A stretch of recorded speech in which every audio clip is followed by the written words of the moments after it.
guys, j'espère que vous allez bien. Tago est de retour en fait. Et ça fait trop bizarre, wesh.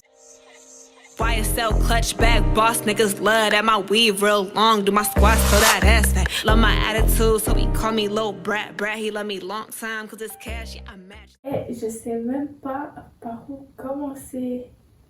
Déjà, ça me fait trop bizarre de revenir sur YouTube, de parler à ma caméra, genre, je suis gênée, wesh. Bref, aujourd'hui, nouvelle vidéo. Aujourd'hui, ça serait une petite vidéo chill, tranquille, tu vois, où je vais parler. Car comme tu as pu le voir, je me suis absentée pendant 1 ou 2 mois. Franchement, je ne saurais pas vous dire exactement. Et voilà, on va parler de ça, pourquoi je me suis absentée, etc. Je vais vous parler aussi de mon été, ce qui s'est passé, ce que j'ai fait un peu, tout ça. Et voilà quoi, tu vois, une petite vidéo chill et j'arrive plus à parler. Et ma parole, je sais même pas quoi dire. Bref, du coup, pour commencer, au début de l'été, j'ai rien fait de spécial, on va dire. Enfin, je sortais avec mes potes, etc. On faisait des activités, tout ça, tu vois, tranquille, tu vois. J'avais aussi acheté des vêtements, comme vous avez pu le voir et tout. J'ai fait plusieurs hauls, non, j'en ai fait qu'un. Franchement, je sais même plus. Et ça fait tellement longtemps YouTube, je sais même plus. Bref, en tout cas, j'avais acheté full sap et tout parce que fin juillet, je devais partir en Espagne. Il faut savoir que je devais partir en Espagne. Je devais partir en Espagne le 25 ou le 26. Du coup, ça tombait un mardi, si je ne me trompe pas. Et il faut savoir que le mercredi, voilà, le mercredi de la semaine avant que je parte en Espagne, je devais aller faire mes contours. Faut savoir que ça faisait quelques mois que j'avais laissé pousser mes cheveux parce que je voulais faire des tresses. J'avais fait des tresses en juin. Ouais, en juin. Puis j'attendais genre 1 ou 2 semaines avant de partir en vacances pour faire mes contours et faire une colo. Du coup, faut savoir que mon coiffeur de base, chez qui je vais toujours depuis 1 an, je lui envoie un message. Je lui envoie un message comme d'hab et tout. Je lui dis voilà et tout. J'ai besoin que tu me fasses mes cheveux, que tu me fasses cette colo, etc. Je lui avais envoyé des photos et tout. Et je lui ai demandé 2 semaines à l'avance. 2 semaines à l'avance, je lui demande. Ok. Donc il me donne rendez-vous le mercredi comme je vous ai dit. Le mercredi, je me lève et tout, je suis trop contente et tout. J'ai enfin recoupé mes cheveux, je vais enfin revivre et tout parce que voilà, pendant quelques mois, je mettais des bébés et tout parce que j'étais en transition, tu connais. Du coup, j'étais trop contente et tout. Je me suis dit, ouais, je vais refaire mes contours. Puis après, j'allais en Espagne et tout. J'ai vu ma best life. C'est ça, ouais. Bref, du coup, le mercredi, comme je vous l'ai dit, je me lève et tout. Je suis trop contente et tout. Je déjeune et tout tranquille. Je check mes DM et tout. Et je vois mon barbeur. Je vois mon barbeur, il commence à me dire ouais, je coiffe plus les femmes et tout, donc ça va pas être possible que je te prenne aujourd'hui. Attends, pause. J'ai raté un épisode.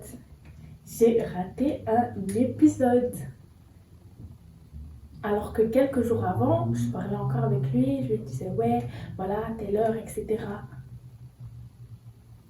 Ah non, ça c'est vraiment des coups que j'accepte pas, que je laisse pas passer en fait. Genre ça, c'est vraiment un manque de respect en fait. À quel moment tu fais ça en fait? À quel moment tu fais des bails comme ça en fait, tu vois?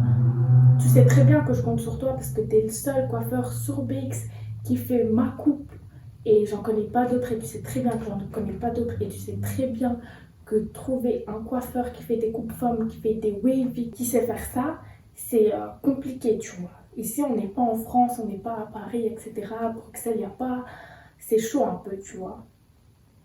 Le pire, en fait, c'est que, genre, il savait très bien qu'il allait arrêter de couper les femmes. Il s'est pas réveillé un matin, il s'est dit « Oh, vas-y, j'arrête de couper les femmes, tu vois. Faut arrêter, tu vois. Faut pas prendre les gens pour des cons non plus, tu vois. » À partir de ce moment-là, et je vous explique même pas dans quel état j'étais. J'étais énervée, je savais même pas, en fait, je savais même pas comment réagir en fait. Le rendez-vous, il est prévu depuis 2 semaines.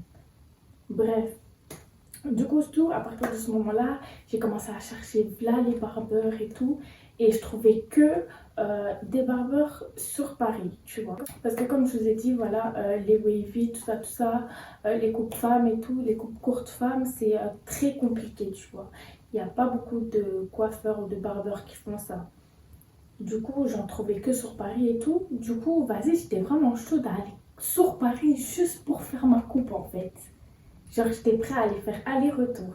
Mais après, j'ai été voir les billets, je voyais 100 € aller, 100 € retour. Puis le coiffeur là-bas, il me demandait 100 €, donc j'allais payer 300 €. Alors que de base, ici, chez mon coiffeur, je paye 25 €. Tu vois, genre, je me suis dit non, c'est pas possible, tu vois. Je veux bien être belle, je veux bien, tu vois, je veux avoir mon contour et tout, mais à un moment donné, je vais pas dépenser 300 € pour ça, en fait, tu vois. Donc, surtout, je continue à chercher, etc. Et je tombe sur Gaps Barbershop. Bref, si t'es de VX et tout, si t'as un gars, tu dois sûrement connaître. Oh, mon sauveur, un ange gardien énorme. Et j'étais trop refaite, j'étais trop contente. En gros, faut savoir que Gaps, je l'avais déjà sur Snap depuis quelques temps. Et je savais pas qu'il faisait les femmes. Franchement, je savais pas et tout. Et c'était quelqu'un qui m'avait envoyé son profil et tout. Du coup, je lui ai demandé, il m'a dit qu'il savait pas faire les wavy. Mais bon, ça encore, c'est pas un problème, tu vois. Moi, je sais faire mes wavy maintenant. Ça fait 1 an que j'ai les cheveux courts et tout. Ça fait 1 an que je fais des wavy. Donc ça, c'est pas un problème. Du coup, moi, c'était vraiment la coupe. Du coup, dégager mes cheveux, etc. Et faire mon dégradé. Du coup, il m'a répondu directement. Il m'a dit, ouais, c'est bon et tout. Il a pris la journée que pour moi, franchement, cœur sur lui. Il m'a donné rendez-vous le samedi. Du coup, il faut savoir que le vendredi, j'ai été faire mes ongles. Donc le vendredi, je vais faire mes ongles et tout. Et en gros, il faut savoir que la fille chez qui j'ai été faire les ongles, elle a éternué pas mal de fois. Mais vas-y, moi, je suis pas une go. Genre, je me suis dit Covid. Je me suis dit, ah, peut-être qu'elle a un petit virus, peut-être qu'elle a une grippe et tout. Tu vois, ça arrive à tout le monde d'éternuer. En plus, il faut savoir que moi, le Covid, je prends vraiment pas ça au sérieux. Donc voilà, je me suis jamais doutée que elle m'avait fait des très très beaux ongles. Et du coup, arrive le lendemain, du coup le samedi, je vais chez Gabs et tout. Il me fait ma coupe et tout, trop contente et tout. Franchement, en plus, je me suis grave bien entendue avec lui. Surtout, on a fini tard et tout, et du coup, j'étais très fatiguée. Je pense que j'ai fini vers 22 h comme ça. Du coup, je suis rentrée chez moi, j'avais mal de tête, j'étais fatiguée, etc. Donc, j'ai direct été dormir, j'ai même pas mangé, je me souviens. Et du coup, le lendemain, je me réveille, du coup, le dimanche, et je me sens pas bien. Franchement, je commence à avoir mal de tête, j'ai pas trop faim. J'ai un peu froid comme ça, tu vois. Enfin, j'ai un peu froid, un peu chaud, tu vois. Genre, je me suis dit, ah, j'ai peut-être attrapé froid, tu vois. Je suis restée longtemps chez le coiffeur et tout, il y a un peu l'air couche. Enfin, j'ai peut-être attrapé un petit peu froid, tu vois. Rien de ouf, tu vois. Mais plus la journée passe, plus, genre, je me sens vraiment pas bien, tu vois. Genre, j'avais mangé, j'ai revomi, donc je me suis dit, ah, peut-être j'ai la gastro. Bizarre. Du coup, après, je vais dormir. Et du coup, je me réveille le lundi.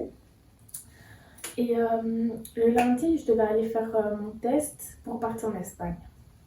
Donc, je vais faire mon test et on me teste positif. On me teste positif. Et j'étais choquée, les gars. Et franchement, j'étais choquée. Genre, j'y croyais pas en fait.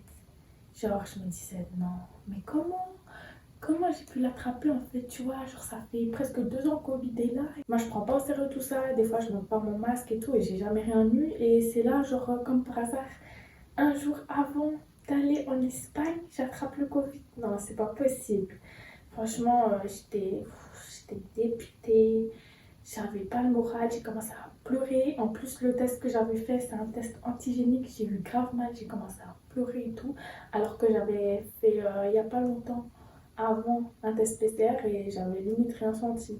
Et du coup, vu que j'ai été testée positive, bah, je pouvais pas partir en Espagne parce qu'il fallait être négatif pour partir. Du coup, j'ai dû rester ici et les jours qui suivent, mon état il s'est empiré. J'ai commencé à avoir de la fièvre, j'arrivais plus à bouger de mon lit, j'arrivais pas à manger, j'arrivais pas à boire. On me donnait des dafalgans, tout ça, je vomissais. Je sais pas si ça se remarque et tout, mais j'ai quand même maigri de 5 kilos à cause de ça. Du coup, franchement, j'étais vraiment très malade. Mais Dieu merci, j'ai pas dû aller à l'hôpital, j'ai pas dû aller aux soins intensifs, etc. Mais après, franchement, j'ai jamais été malade comme ça. Pour vous dire, j'ai jamais été malade comme ça, comme un chien. En plus, genre, moi, je tombe jamais malade, c'est ça en fait. J'ai jamais eu la grippe, je pense que j'ai peut-être eu une fois la grippe de toute ma vie, tu vois. C'est pour vous dire que je tombe vraiment jamais malade et que le Covid m'a eu comme ça. Et j'ai pas compris et j'ai rien vu venir, c'est ça le pire. Du coup, voilà, c'est pour ça que j'étais vraiment pas active sur les réseaux. Pendant 3 semaines, bah, je touchais pas mon téléphone, j'étais pas bien, genre, je faisais que dormir, un enfer, franchement un enfer. Et du coup, en fait, ce qui s'est passé, c'est que quelques jours après que moi j'ai eu le Covid, bah, j'ai contaminé quelqu'un de ma famille. Du coup, la personne a attrapé aussi le Covid et du coup, on n'a pas su reporter le voyage pour partir plus tard parce qu'il restait pas beaucoup de temps de vacances pour partir. Du coup, j'ai fait 2 quarantaines. En gros, j'ai fait une quarantaine parce que j'ai eu le Covid. Et ma quarantaine, elle a duré plus longtemps qu'une quarantaine normale, on va dire. Elle a duré plus que 7 jours. Du coup, il faut savoir que, on va dire, je suis tombée malade pendant 2 semaines, plus une semaine qu'il fallait rajouter, parce qu'un membre de ma famille a aussi le Covid. Donc franchement, je suis restée 3 semaines chez moi. Et les pires vacances de ma vie. Je vous jure, hein, et les pires vacances de ma vie. Surtout que moi, j'étais pas partie, ça faisait déjà... Ouais, l'année passée, j'étais pas partie et du coup, encore cette année, bah, ça fait 2 ans que je pars pas. Le pire, c'est que dès que je suis déconfinée, dès que j'ai commencé à ressortir, bah, il faisait mauvais. Euh, franchement, cet été est le plus pourri de toute ma vie, franchement. Du coup, vous savez un peu pourquoi maintenant, bah, j'étais pas active, que ce soit sur YouTube, Insta, TikTok, Snap. Je pense que vous l'avez remarqué. Il y a beaucoup de gens qui pensaient que j'avais arrêté les réseaux sociaux alors que non. J'étais juste malade et je voulais pas commencer à afficher directement, oui, voilà, je suis malade. En fait, j'avais même pas la force d'être sur mon téléphone. Même mes copines, mes copains qui m'appelaient, genre, je répondais même pas. J'étais même pas sur mon téléphone. Et du coup, bah, tant qu'on y est, on parle du Covid, autant parler aussi de la vaccination. Je suis pas là pour commencer à dire, ouais, il faut le faire ou il faut pas le faire. Franchement, pas du tout.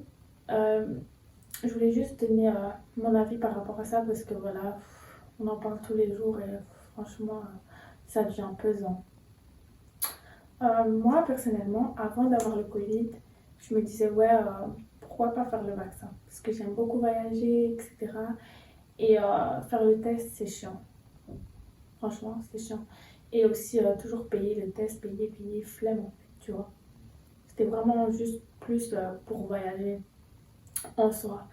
Après, moi je trouve que le vaccin, on sait même pas ce qu'il y a dedans. Franchement, on sait même pas.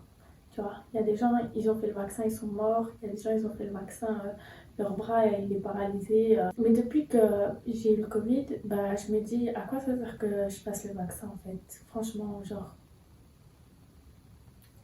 j'ai eu le Covid, j'ai les anticorps. Maintenant, je pense pas que... Enfin, je sais pas si on peut rattraper le Covid en fait quand on l'a eu. Franchement, je sais pas. Mais après, comme je vous l'ai dit, j'aime beaucoup voyager, etc.